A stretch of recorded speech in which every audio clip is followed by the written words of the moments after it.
Rice Khan साहब के कैसे संबंध है? मुसलमानों से नहीं टकरा, हिंदू वोट की चिंता नहीं है? बिल्कुल नहीं है। इस दिन की बात नहीं कह रहा हूँ। 20 साल में कोई मुसलमान एक आवेदन भी नहीं दिया होगा या कोई बात नहीं कहा होगा कि मुसलमानों को टिकट मिले, मुसलमानों को। मैं मोहम्मद का है, मेरी अपनी चिंता नहीं करता हूँ, अपने जमात की चिंता करता हूँ क्योंकि टोपी जरूरी है, अजान जरूरी है और मदरसा जरूरी है, मस्जिद जरूरी है, खनकाहों की जरूरत है। कल सवाल की तरफ अब जाएंगे। बिल्कुल। रईस खान साहब के कैसे संबंध है? अच्छे संबंध है मेरे, क्या मतलब? बहुत बढ़िया संबंध है मेरे, बड़े भाई की तरह है वो। हाँ, एकदम अच्छे बातचीत संबंध, होती है? बिल्कुल एकदम बहुत अच्छे। मैंने बोला ना कि मैं वो हर जगह मेरी जगह खड़े रहते हैं और अब मेरे से उनका कोई गिला शिकवा हो ही नहीं सकता क्योंकि वो मुझे बाबू बोलते हैं, भाई बोलते हैं और वो मेरी कदर करते हैं, तो मैं भी उनका बहुत ज़ोरदार कदर करता हूँ। और मतलब जो भी कह लीजिए एक बेहतर बैलेंस हम दोनों में है। कोई टकराव नहीं? बिल्कुल नहीं हो सकता है, बिल्कुल हो ही नहीं सकता है क्योंकि उनकी एक अच्छी इंसान है और वो कदर करते हैं, तो मेरे से टकराव क्यों होगा? मैं उनका कॉम्पिटिटर भी नहीं हूँ, मैं उनसे उम्र भी छोटा हूँ, मैं उनके छोटे भाई की तरह हूँ, तो मैं उनका कॉम्पिटिटर हो भी नहीं सकता। मेरे से टकराव होने की कोई सवाल ही नहीं उठता है। मैं मुसलमानों से नहीं टकराऊँगा, खासकर जो इस तरीके के नेता है, जो मुसलमान जो उल्टा सीधा अवांट बवांट बोलते हैं, मैं उनके बारे में टिप्पणी करता हूं। जो मुसलमानों को रोकता है उनको मैं टिप्पणी करता हूं। इन भाइयों को तो मैं देख रहा हूं, खान ब्रदर्स को तो आज 20 साल से बेचारे संघर्ष कर रहे हैं, 20 सालों से लड़ रहे हैं। उनके फादर का अपहरण हो जा रहा है, उनके फादरों पे गोली चल जा रही है, उन पे गोली चल जा रही है, उनके लोग भी मर जा रहे हैं, उनको न्याय भी नहीं मिल रहा। तो मैं ऐसे लोगों को साथ ना रहूँ तो फिर वो कलमा गोई होने का कोई मतलब नहीं। सुधीर सिंह साहब की दोस्ती बहुत अच्छी देखी जाती है, सोशल मीडिया पर कई सारे फोटो वीडियो आपके उनके साथ में आते हैं। सुधीर सिंह कैसे इंसान है? देखिए, सुधीर सिंह एक जिंदा दिल इंसान है और तगड़ा इंसान है, जो कहते हैं वो करते हैं और वो अपनी जमात की बात करते हैं, जिसमें वो राजपूत जो इनकी जमात है उनकी बात करते हैं, जैसे मैं अपनी कौम की बात करता हूँ। और मुझे उनसे 20 सालों से दोस्ती है उनकी, 20 सालों से हम लोग क्रिकेट के बारे में लगातार जुड़े रहते हैं। और एक चीज़ मैंने इनको देखा है सुधीर भैया को, कि सुधीर भैया ज़बरदस्त एक मुकाम पाए हुए हैं यूथ में, जो अपने घर से अलग मुकाम पाए हुए हैं। लोग उनको पॉलिटिक्स में, उनके घर वालों, लेकिन वो जो है ना क्रिकेट से ही पॉलिटिक्स में है। खानदान तो उनका पॉलिटिक्स में है, सब लोग पॉलिटिक्स में है, विधायक एमपी रहा, सब कुछ है, लेकिन उनका जो एक अलग जो छाप छूटा, लड़कों के दिल पे जो जगह बनाया उन्होंने, कहीं जाते हैं। क्रेज होने का कारण है ना, दरिया दिल इंसान है, बहुत ही दरिया दिल।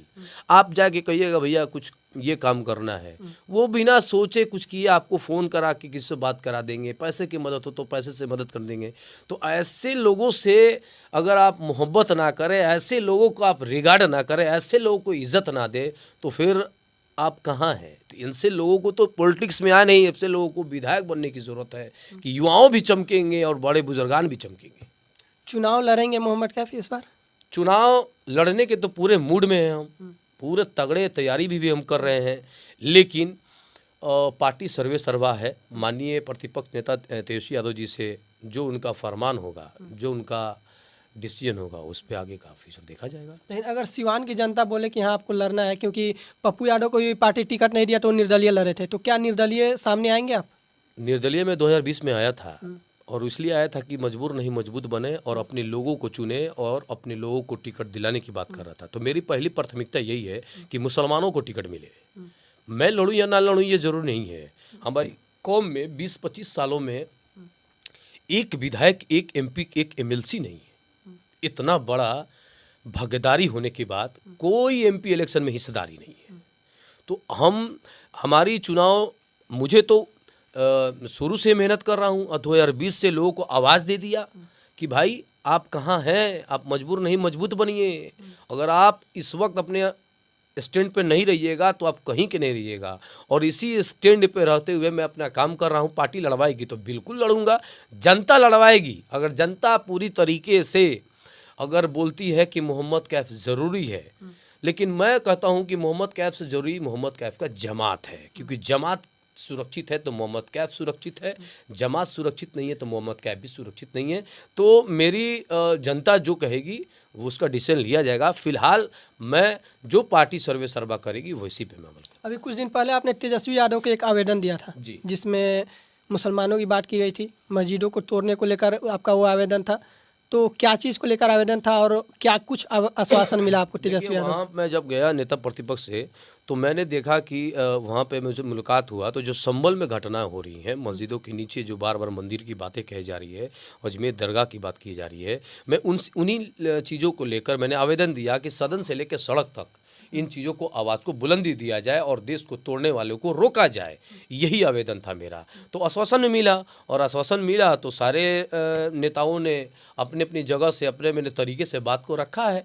पहले तो वो भी नहीं बोल पाते थे, और मैं बिहार का पहला मुसलमान हूँ जो मैं निर्भीक निडर होके अपनी बातों को बेबाकी से रखता हूँ और जाके नेता प्रतिपक्ष से बोलता भी हूँ कि ये चीज़ को होना चाहिए मुसलमानों के लिए। आप उठा के दिखा दीजिए 20 सालों में किसी का आवेदन पड़ा है मुसलमानों के? 20 साल की बात कहता हूँ मैं, 20 दिन की बात नहीं कह रहा हूँ। 20 साल में कोई मुसलमान एक आवेदन भी नहीं दिया होगा या कोई बात नहीं कहा होगा कि मुसलमानों को टिकट मिले, मुसलमानों को भागीदारी मिले। मैं मोहम्मद का मेरी अपनी चिंता नहीं करता हूँ, अपने जमात की चिंता करता हूँ कि टोपी ज़रूरी है, अजान ज़रूरी है, और मदरसा ज़रूरी है, मस्जिद ज़रूरी है, खनकाहों की ज़रूरत है। उन चीज़ों पे बात करता है, इन चीज़ों पे कोई बात नहीं करता है, क्योंकि सब कोई मुरीद रहता है कि अगर मैं कुछ बोलूँगा तो हिंदू वोट खराब हो जाएगा। अरे भैया, आप मुसलमान का वोट लेते हैं, मुसलमानों का नेते हैं, और आप बोलिएगा नहीं, कहते हिंदू वोट खराब हो जाए। आपको हिंदू वोट की चिंता नहीं है? बिल्कुल नहीं है। आप बस एक जमात के नेता बनना चाहते हैं? नहीं, आप फिर से गलत बोल रहे हैं, मैं उसका जवाब दे रहा हूँ। हिंदू में हमारे सीवान की बिहार छोड़ दीजिए, मैं अपने ही सीवान की बात करता हूँ। हिंदू में 1 लाख नेता हैं, 1 लाख बोल रहे हैं। गिनाऊँ मैं क्या आपको? तो गिन लीजिए आप भी। पहले आता हूँ मैं यादव जी से आ जाता हूँ, अच्छा रहेगा।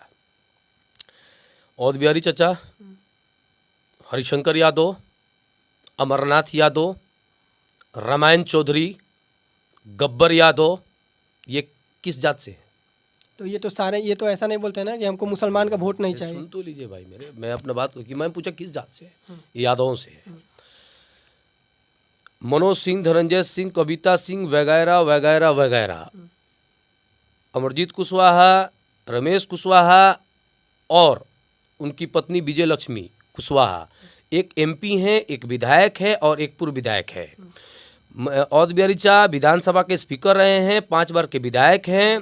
हरिशंकर यादव 2 बार के विधायक हैं, जो बोल रहा हूँ मैं ध्यान दीजिएगा। और रामायण चौधरी कोऑपरेटिव के अध्यक्ष भी रह चुके हैं। गब्बर यादव लगातार परिश्रम कर रहे हैं। अमरनाथ यादव पूर्व विधायक हैं और पूर्व प्रत्याशी भी रह चुके हैं दुरौदा से। अब आइए आप मुसलमानों में, तो सुन लीजिए मुसलमानों का हाल मैं आपको बता रहा हूँ, इसीलिए मैं जवाब दूंगा, मैं घबराइए मत, मैं उसका सबका जवाब दूंगा। साबुद्दीन साहब, उसके बाद बताइए कौन विधायक एमपी है? अब तो वो इंतकाल भी कर गए हैं, इस दुनिया में है भी नहीं। अब बता दीजिए 20 साल में कौन विधायक, एक विधायक का नाम बताइए, एक एमएलसी का नाम बताइए और एक एमपी का नाम बताइए जो सारण कमिश्नरी में है। थोड़ी हटाइए, सारण कमिश्नरी में। और आप कहते हैं हिंदुओं की बात करें? दुल्हन की 2 आंखें, एक तरफ राम दूसरी तरफ रहीम, कोई फूटेगा हिंदुस्तान खराब होगा। मैं राम की बात इसलिए नहीं कर रहा हूं कि राम में लोग हैं तो मैं उनकी कैसे बात करूं, और मैं उनकी विरोध भी तो नहीं करता हूं। मेरी एक भी स्टेटमेंट दिखाइए जिसे जो हिंदू धर्म को ठेस पहुंचा दे, हिंदू धर्म को नाराजगी कर दे। अगर मैं जिस दिन हिंदू धर्म के भाइयों को बोलूंगा तो मैं समझ लीजिए मेरा अल्लाह हमसे नाराज हो जाएगा।